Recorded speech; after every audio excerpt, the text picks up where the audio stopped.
2 घंटे 13 मिनट मोदी के सियासी दोस्त, सियासी दुश्मन, ये 2 घंटे 13 मिनट दोनों याद रखेंगे। प्रधानमंत्री के 133 मिनट लंबे भाषण को अगले लोकसभा चुनाव का गेम चेंजर मोमेंट कहा जा सकता है। विपक्षी गठबंधन के लोग जब 100 मिनट सुनने के बाद संसद से बाहर चले गए, जब वो जा रहे थे, तब उनके चेहरे बता रहे थे कि आपसी बातचीत में भी कुछ नेता कह रहे थे अविश्वास प्रस्ताव लाकर शायद गलती कर दी। इस भाषण में मोदी ने विपक्ष की सारी कमजोरियां गिना दी।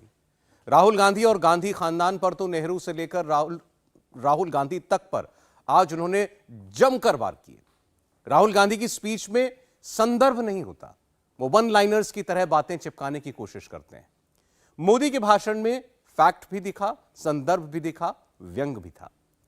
विपक्ष को चुभने वाली बातें उन्होंने अपने अंदाज में कही। 26 पार्टियों का गठबंधन बनने के बाद नरेंद्र मोदी का यह पहला सियासी भाषण था और वो बिल्कुल डिफेंसिव नहीं थे, पूरी स्पीच ऑफेंसिव थी।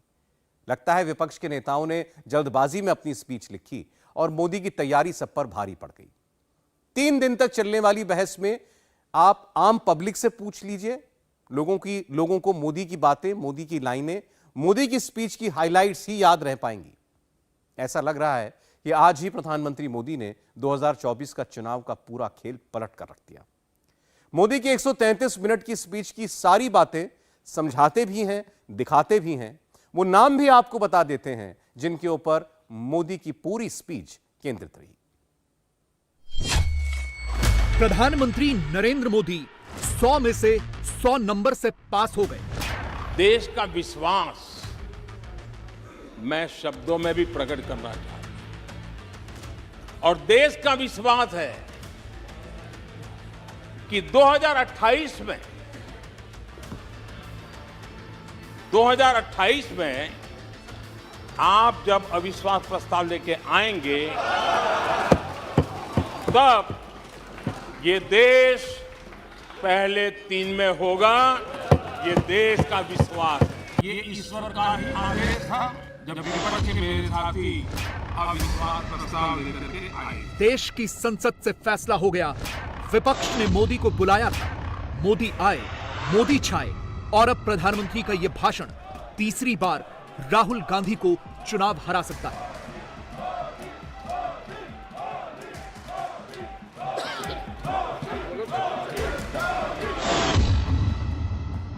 चौबीस तो 24, 29 के बाद भी सबका पत्ता काट सकता है। भगवान बहुत दयालु है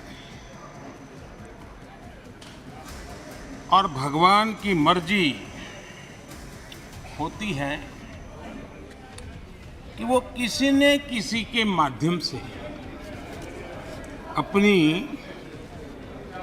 इच्छा की पूर्ति करता है, किसी न किसी को माध्यम बनाता है। मैं इसे भगवान का आशीर्वाद मानता हूं कि ईश्वर ने विपक्ष को सुझाया और वो प्रस्ताव लेकर आए।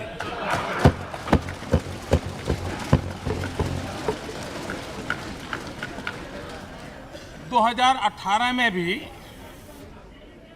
ये ईश्वर का ही आदेश था जब विपक्ष के मेरे साथी अविश्वास प्रस्ताव लेकर के आए थे। उस समय भी मैंने कहा था कि अविश्वास प्रस्ताव हमारी सरकार का फ्लोर टेस्ट नहीं है। मैंने उस दिन कहा था, बल्कि ये उन्हीं का फ्लोर टेस्ट है। ये मैंने उस दिन भी कहा और हुआ भी वही। जब मतदान हुआ तो विपक्ष के पास जितने वोट थे उतने वोट भी वो जमा नहीं कर पाए थे। तीसरी बार मोदी ही प्रधानमंत्री की कुर्सी पर बैठेंगे, इसकी जोर शोर से भविष्यवाणी आज हो गई। यह भविष्यवाणी किसी और ने नहीं, प्रधानमंत्री नरेंद्र मोदी ने ही की। मैं आज देख रहा हूं कि आपने तय कर लिया है कि एनडीए और बीजेपी 2024 के चुनाव में पुराने सारे रिकॉर्ड तोड़ करके भव्य विजय के साथ जनता के आशीर्वाद से वापस आएंगे।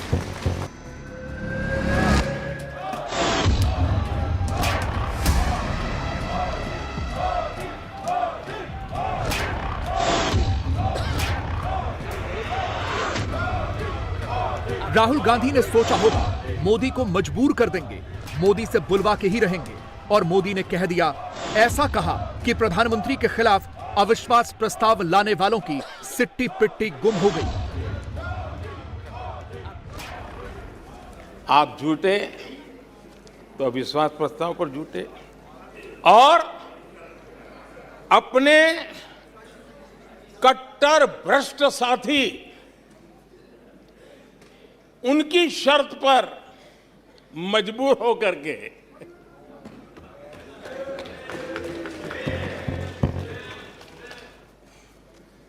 और इस अविश्वास पर प्रस्ताव पर भी आपने कैसी चर्चा की? और तो मैं तो देख रहा हूं सोशल मीडिया में आपके दरबारी भी बहुत दुखी है। ये हाल है आपका। और अध्यक्ष जी देखिए, मजा इस डिबेट का कि फील्डिंग विपक्ष ने ऑर्गेनाइज की, लेकिन चौके छक्के यहीं से लगे, और विपक्ष नो कॉन्फिडेंस मोशन पे नो बॉल नो बॉल पर ही करते आगे चलता जा रहा है। इधर से सेंचुरी हो रही है, उधर से नो बॉल हो रहे हैं। आप तैयारी करके क्यों नहीं आते जी? थोड़ी मेहनत कीजिए। और मैंने 5 साल दिया आपको मेहनत करने के लिए। 18 में कहा था कि 23 में आप आना, जरूर आना। 5 साल भी नहीं कर पाए आप लोग। क्या हाल है आप लोगों का, क्या दारिद्र्य है। जिस वक्त मोदी आई कांटेक्ट स्टैब्लिश कर रहे थे, विरोधियों की आंखों में आंखें डालकर देख रहे थे, उस वक्त अधीर रंजन चौधरी की आंखें क्यों झुकी हुई थीं? सोनिया गांधी किस ओर देख रही थीं? अधीर के बगल वाली कुर्सी खाली क्यों थी? मोदी के एंट्री के वक्त राहुल आउट ऑफ फ्रेम क्यों थे?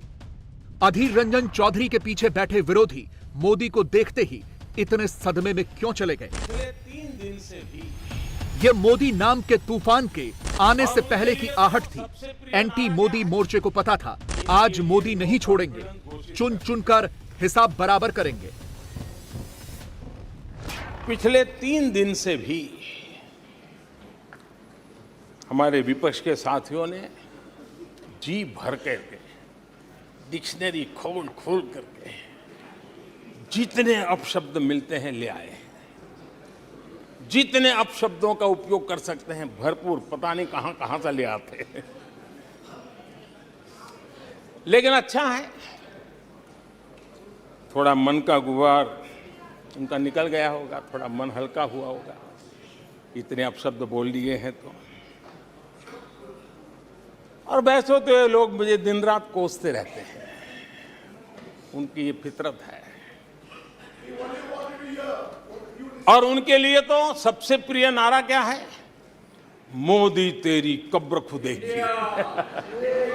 मोदी तेरी कब्र खुदेगी।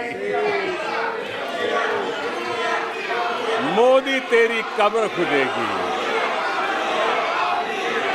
ये इनकी पसंदीदा नारा है।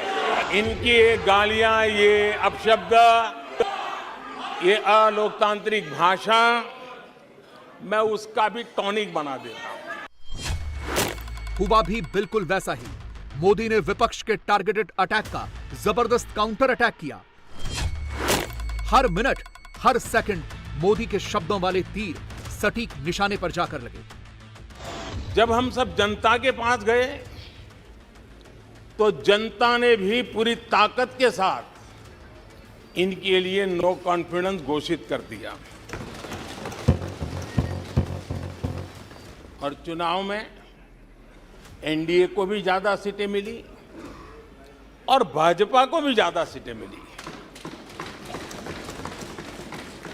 यानी एक तरह से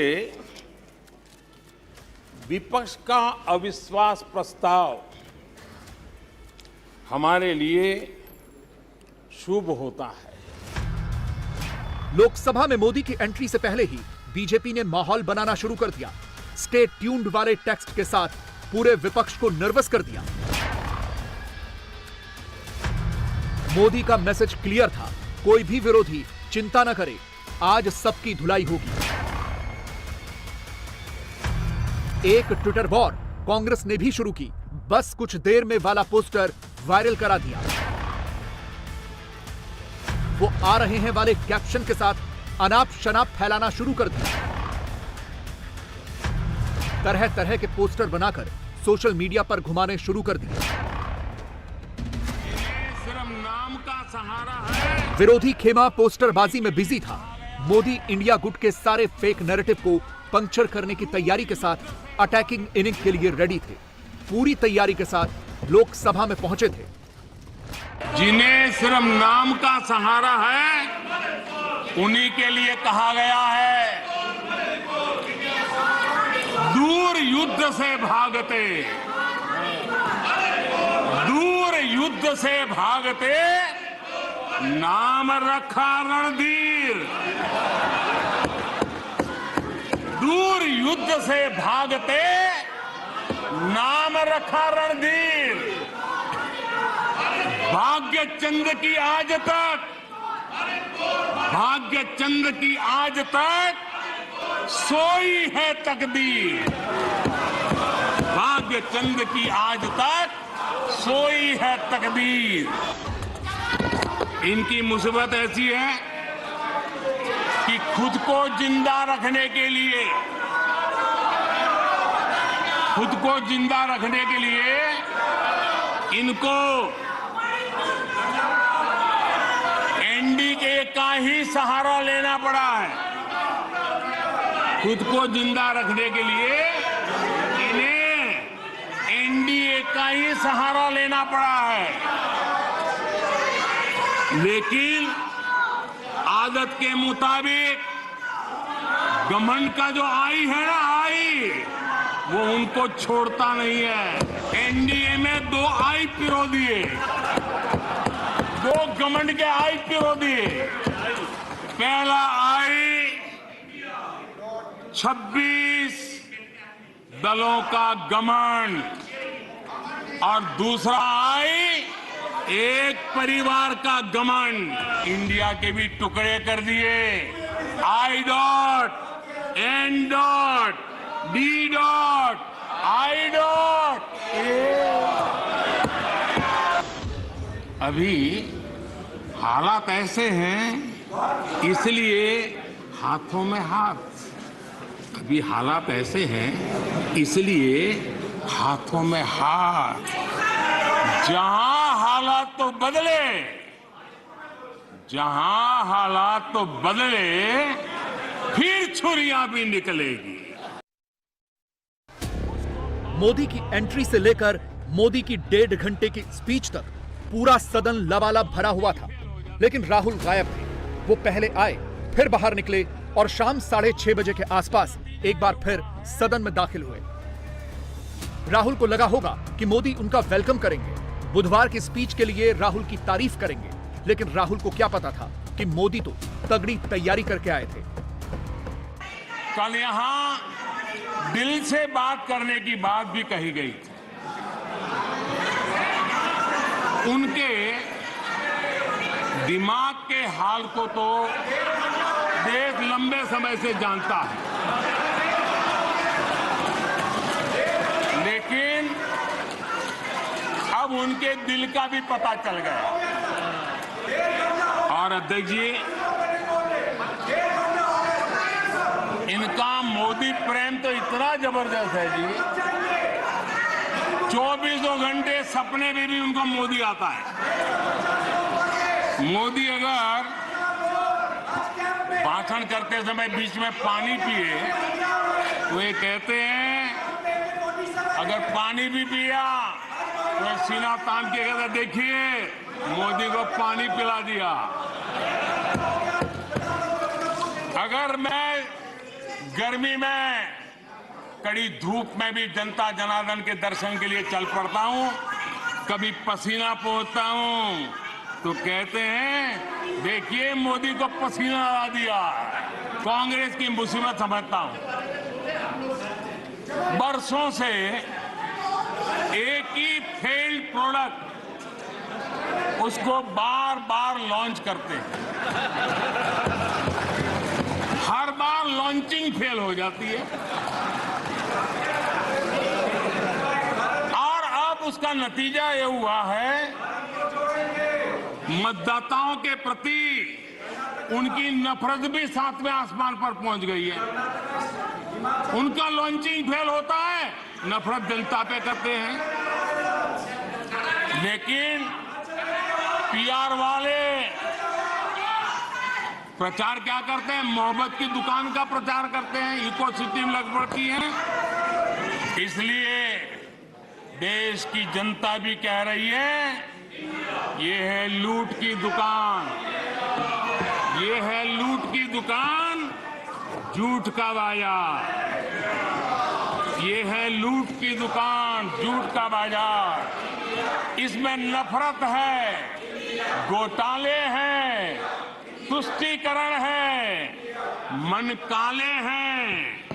परिवारवाद की आग के दशकों से देश हवाले है। और तुम्हारी दुकान ने इमरजेंसी बेची है, बंटवारा बेचा है, सिखों पर अत्याचार बेचा है, झूठ कितना सारा बेचा है, इतिहास बेचा है, उरी के सच के प्रमाण बेचा है। शर्म करो नफरत की दुकान वालों, तुमने सेना का स्वाभिमान बेचा है। राहुल ने अपनी स्पीच में मणिपुर का जिक्र करते करते भारत माता की हत्या वाली जो विवादित टिप्पणी की थी, मोदी ने उसे हाथों हाथ लपक लिया। राहुल ने बिना सोचे समझे बोल दिया, बंटवारे की एक और लाइन खींच दी। बोलते वक्त पता नहीं राहुल क्या सोच रहे थे, कौन सा ख्वाब देख रहे थे। और जब मोदी ने बोलना शुरू किया तो राहुल को हिंदुस्तान का, भारत माता का पूरा मानचित्र ही समझा दिया।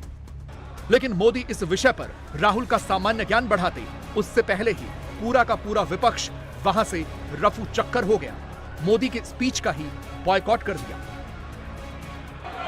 आदरणीय लोकतंत्र में जिनका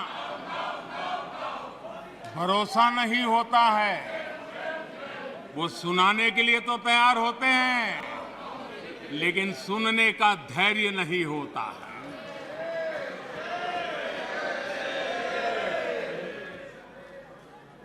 अपशब्द बोलो, भाग जाओ। कूड़ा कचरा फेंको, भाग जाओ। झूठ फैलाओ, भाग जाओ। यही जिनका खेल है। ये देश इनसे अपेक्षा ज्यादा नहीं कर सकता है। यहां सदन में मां भारती के बारे में जो कहा गया है, उसने हर भारतीय की भावना को गहरी ठेस पहुंचाई।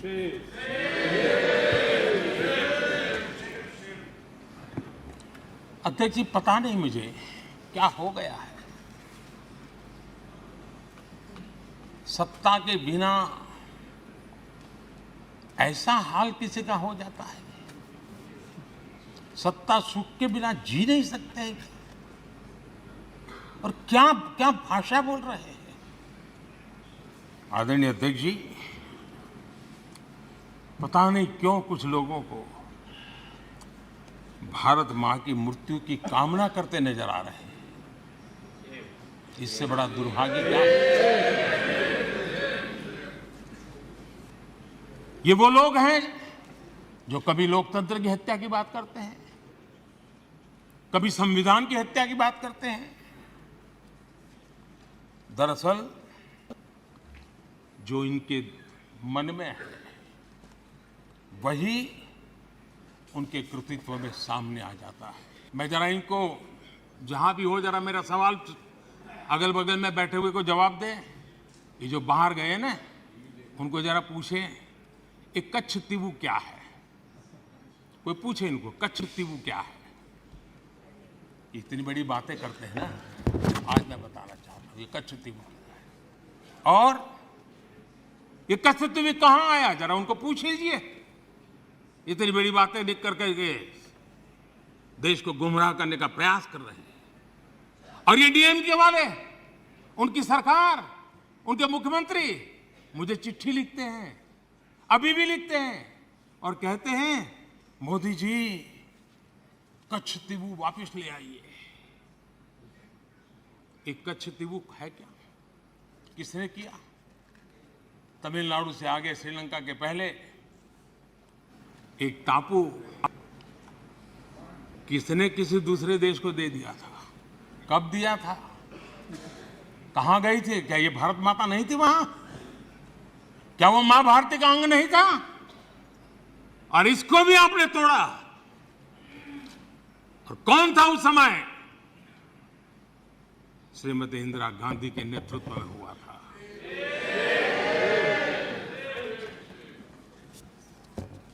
कांग्रेस का इतिहास मां भारती को छिन्न भिन्न करने का रहा है।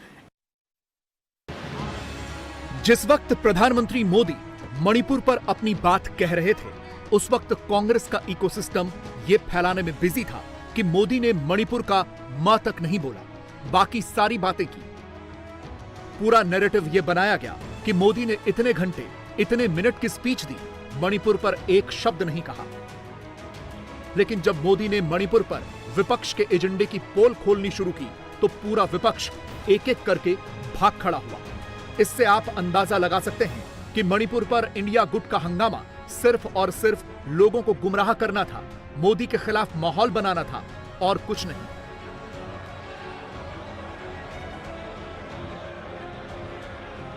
कांग्रेस के शासन में ऐसा महान हमारा भूभाग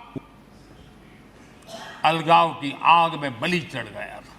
जब मणिपुर में वो एक समय था, हर व्यवस्था उग्रवादी संगठनों की मर्जी से चलती थी, वो कहे वो होता था। और उस समय सरकार किसकी थी मणिपुर में? किसकी सरकार थी? जब सरकारी दफ्तरों में महात्मा गांधी की फोटो नहीं लगाने दी जाती थी, तब सरकार किसकी थी? जब मोइरांग में आजाद हिंद फौज के संग्रहालय पर नेताजी सुभाष चंद्र बोस की प्रतिमा पर बम फेंका गया, तब मणिपुर में सरकार किसकी थी? तब मणिपुर में सरकार किसकी थी? जब मणिपुर में मंदिर की घंटी शाम को 4 बजे बंद हो जाती थी, ताले लग जाते थे, पूजा अर्चन करना बड़ा मुश्किल हो जाता था, सेना का पहरा लगाना पड़ता था, तब मणिपुर में सरकार किसकी थी? इनकी पीड़ा सिलेक्टिव है, इनकी संवेदनाएं सिलेक्टिव है। इनका सब बातचीत राजनीति से शुरू होती है और राजनीति से आगे बढ़ती है। नैरेटिव की लड़ाई में मोदी ने संपूर्ण विपक्ष को उनके इतिहास का काला अध्याय पढ़ा दिया। किसके साथ पुण्य है, किसके साथ सत्य है, किसके साथ असत्य है, किसकी राह में कांटा है और किसके साथ धर्म कांटा है, मोदी ने सब बता दिया। विपक्ष के लोगों को एक सीक्रेट वरदान मिला हुआ है। हाँ,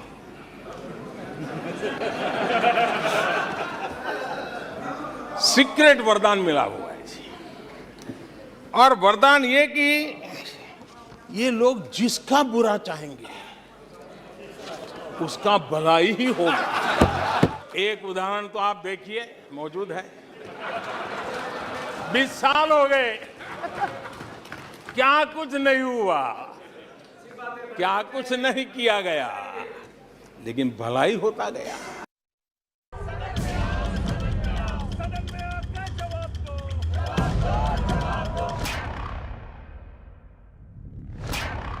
मोदी सरकार पर ग्रहण लगाने के लिए विपक्ष काले कपड़े पहन के आया। मोदी का कॉम्पिटिटर बनने के लिए राहुल ने खेत खलियानों का राउंड लगाया। लेकिन जब मोदी ने बोलना शुरू किया तो काले कपड़ों के पीछे की नीयत का सच भी बताया और राहुल की छपास वाली खेती का रीजन भी बता डाला। अविश्वास और घमंड इनकी रगों में रस बस गया है। वे जनता के विश्वास को कभी देख नहीं पाते हैं। अब ये जो शुतुरमुर्ग अप्रोच है, इसके लिए तो देश क्या कर सकता है। आदरणीय अध्यक्ष जी, जो पुरानी सोच वाले लोग रहते हैं, बहुत सोच से सहमत नहीं हूं, लेकिन वो कहते हैं कि देखो भाई, जब कुछ शुभ होता है, कुछ मंगल होता है, घर में भी कोई अच्छा होता है, बच्चे भी कोई अच्छे कपड़े पहनता है, जरा साफ सुथरा होता है, तो काला टीका लगा देते हैं।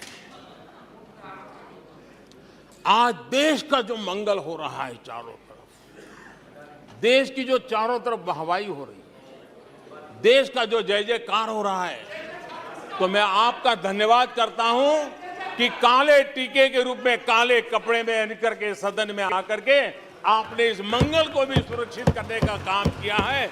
इसके लिए भी मैं आपका धन्यवाद करता हूं। जैसे आजकल खेतों में जाकर के वीडियो शूट होता है, मालूम है ना? हाँ? खेतों में जाकर के वीडियो शूट होता है, हाँ। वैसा ही उस समय HAL फैक्ट्री के दरवाजे पर मजदूरों की सभा करके वीडियो शूट करवाया गया था और वहां के कामगारों को भड़काया गया था। अब तुम्हारा कोई भविष्य नहीं है, तुम्हारे बच्चे मरेंगे, भूखे मरेंगे, HAL डूब रहा है। देश की इतनी महत्वपूर्ण इंस्टीट्यूट को इतना बुरा चाहा, इतना बुरा चाहा, इतना बुरा कहा कि वो सीक्रेट आज HAL सफलता की नई बुलंदियों को छू रहा है। विरोधी आए तो थे मोदी को घेरने, मगर खुद घिर गए। मोदी के सामने वाली पंक्ति में वो सारे चेहरे बैठे थे जो किसी न किसी राजनीतिक घराने से रिश्ता रखते हैं। राहुल, गोगोई, सुप्रिया सूले, सबकी अपनी फैमिली हिस्ट्री है। मोदी इन दिनों परिवारवाद क्विट इंडिया वाला मंत्र लेकर आगे बढ़ रहे हैं और 24 में वो इसे कैसे पिच करेंगे, इसका हिंट भी आज मिल गया। कुछ ही दिन पहले बेंगलुरु में आपने मिलजुल कर करीब करीब 1.5-2 दशक पुराने UPA का क्रियाकर्म किया है, उसका अंतिम संस्कार किया है। लोकतांत्रिक व्यवहार के मुताबिक मुझे तभी आपको सहानुभूति जरूर व्यक्त करनी चाहिए थी, संवेदना व्यक्त करनी चाहिए थी, लेकिन देरी में मेरा कसूर नहीं है, देरी में मेरा कसूर नहीं है, क्योंकि आप खुद ही एक और UPA का क्रियाकर्म कर रहे थे और दूसरी ओर जश्न भी मना रहे थे। और जश्न भी किस बात का? खंडहर पर नया प्लास्टर लगाने का। आप जश्न मना रहे थे खंडहर पर नया प्लास्टर लगाने का। आप जश्न मना रहे थे फेल मशीन पर नया पेंट लगाने का। दशकों पुरानी खटारा गाड़ी को इलेक्ट्रिक व्हीकल दिखाने के लिए आपने इतना बड़ा मजमा लगाया था। और मजेदार ये कि मजमा खत्म होने से पहले ही उसका क्रेडिट लेने के लिए आप में सिर फुटबल। देश की जनता ने जिस काम के लिए उनको यहां भेजा है, उस जनता का भी विश्वासघात किया गया है।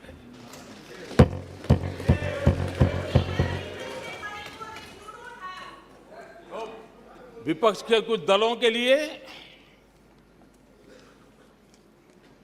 उनके आचरण से, उनके व्यवहार से उन्होंने सिद्ध कर दिया है कि देश से ज्यादा उनके लिए दल है, देश से बड़ा दल है, देश से पहले प्राथमिकता दल है। मैं समझता हूं आपको गरीब के भूख की चिंता नहीं है, सत्ता की भूख, यही आपके दिमाग पे सवार है। आपको देश के युवाओं के भविष्य की परवाह नहीं है, आपको अपने राजनीतिक भविष्य की चिंता है। विपक्ष के हमारे साथियों को दिखास की, छपास की बहुत इच्छा रहती है, पर स्वाभाविक है। लेकिन आप ये मत भूलिए कि देश भी आपको देख रहा है, आपके एक एक शब्द को देश गौर से सुन रहा है। लेकिन हर बार देश को आपने निराशा के सिवाय कुछ नहीं दिया है। और विपक्ष के रवैये पर भी मैं कहूंगा, जिनके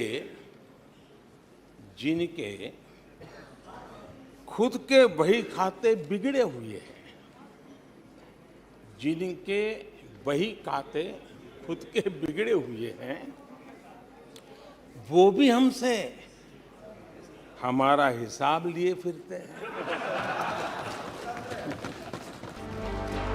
एक लाइन में कहें तो विपक्ष का लाया अविश्वास प्रस्ताव उल्टे मोदी पर ही जनता के विश्वास को और मजबूत कर गया।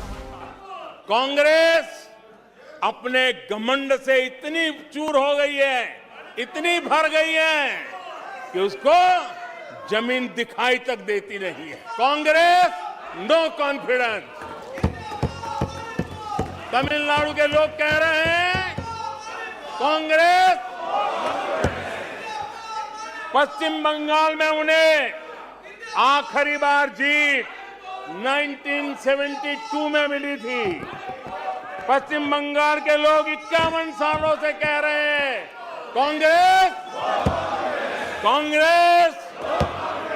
उत्तर प्रदेश और बिहार और गुजरात कांग्रेस आखिरी 1985 में जीती थी।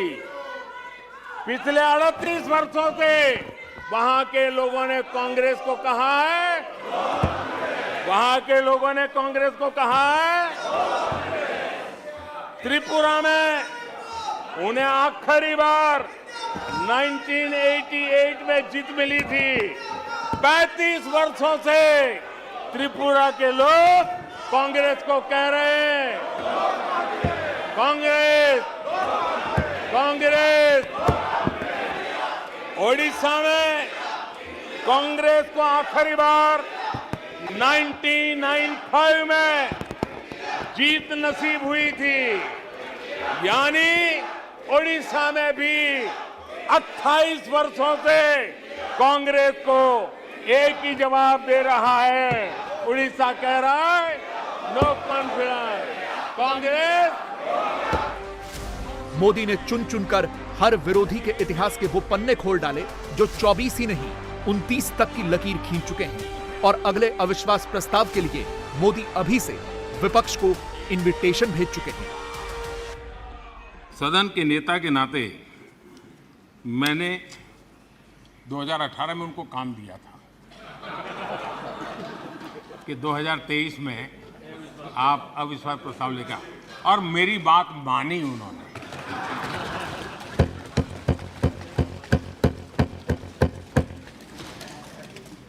लेकिन मुझे दुख इस बात का है कि 18 के बाद 23 में 5 साल मिले, थोड़ा अच्छा करते, अच्छे ढंग से करते, लेकिन तैयारी बिल्कुल नहीं थी।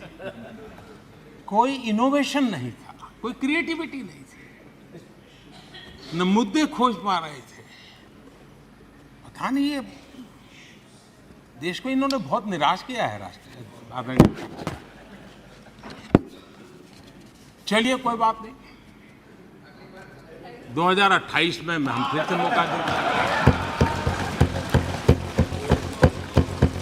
लेकिन मैं इस बार उनसे आग्रह करता हूं कि जब 28 में आप अविश्वास प्रस्ताव लेकर के आए हमारी सरकार के खिलाफ, थोड़ी तैयारी करके आइए, कुछ मुद्दे ढूंढ करके आइए। ऐसे क्या घिसी पिटी बातें लेकर के घूमते रहते हो?